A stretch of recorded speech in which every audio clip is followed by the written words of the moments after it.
In this segment, Stephanie Miller is joined by Malcolm Nance. Together, they continue our discussion about Trump militarizing D.C. and why it's so concerning. I was in an interview at the Times of London yesterday, and let me tell you, you have never heard me as shouty as this, ever, because we are really in a state of emergency. This is serious now. And I know a lot of you are tired. I know after the No Kings March, a lot of you are like, oh, well, we did our thing. We reached 11 point some odd million protesters. Now you are seeing the effects of not having sustained protest.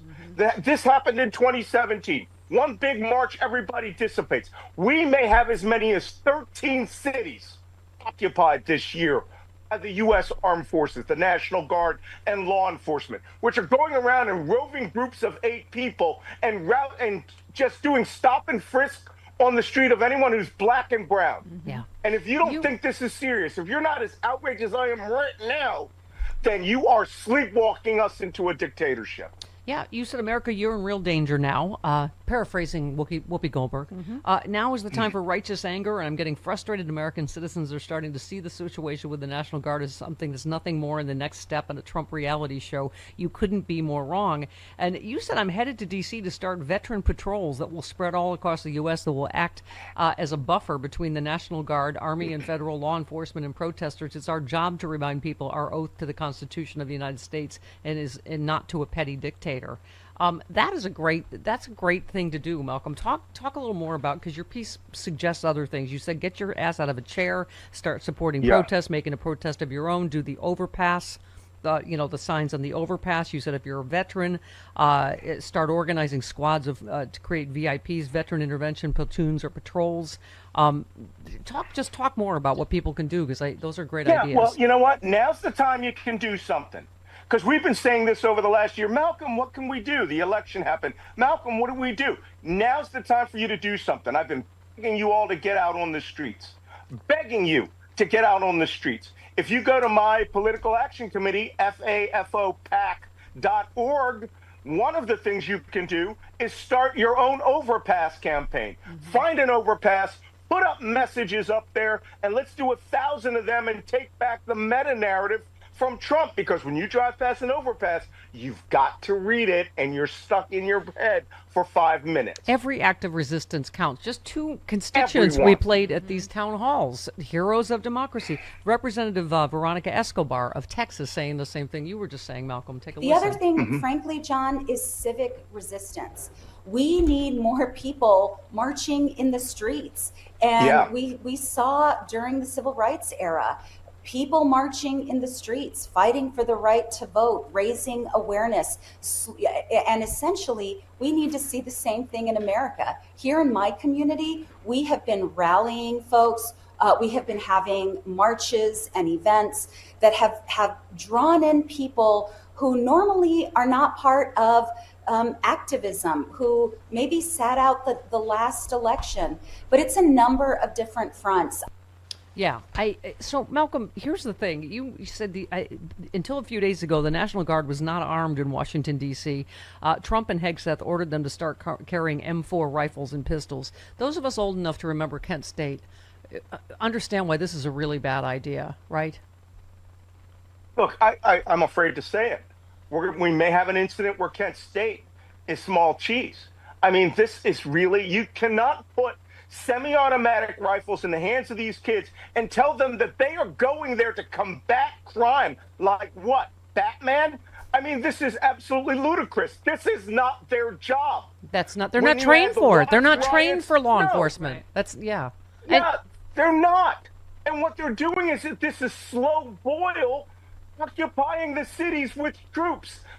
When Ukraine had its its color revolution, they brought out the army as their special force of the Berkut. The Saddam had Saddam Fedayeen. All of these forces are being turned into an occupation force. There was a veteran who was out with Jolly Good Ginger yesterday in Washington at the Union Station, and she said these soldiers are been ordered not to talk to civilians. They have been ordered not to listen to anybody.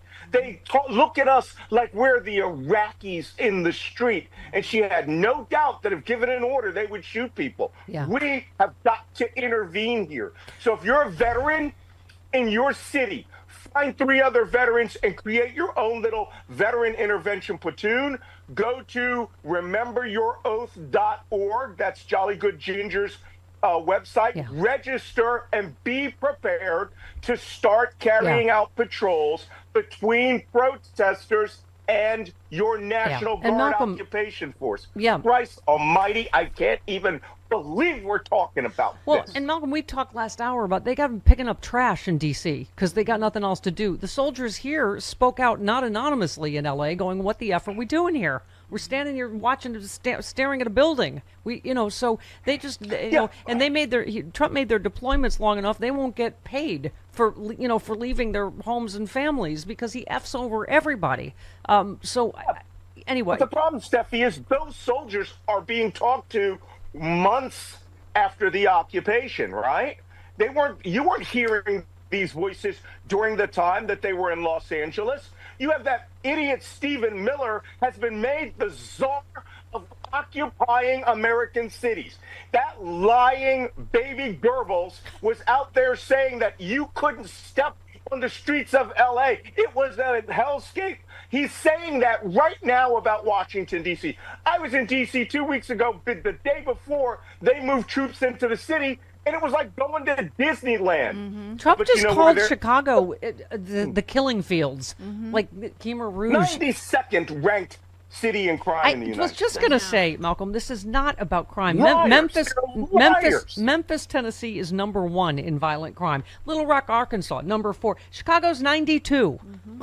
I mean, it's just so, Look, the first thing you got to do is when we have these conversations, every one of you, your little act of resistance is not to say, well, the statistics show that's Democratic Party talk. Your job is to say, that's a lie. I don't want soldiers in my cities. I don't want the army being bought and used against American citizens. Mm-hmm. Don't say nothing other than that. Yep.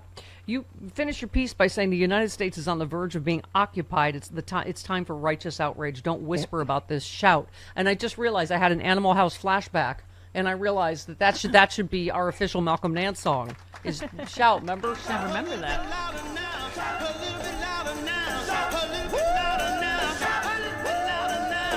Okay.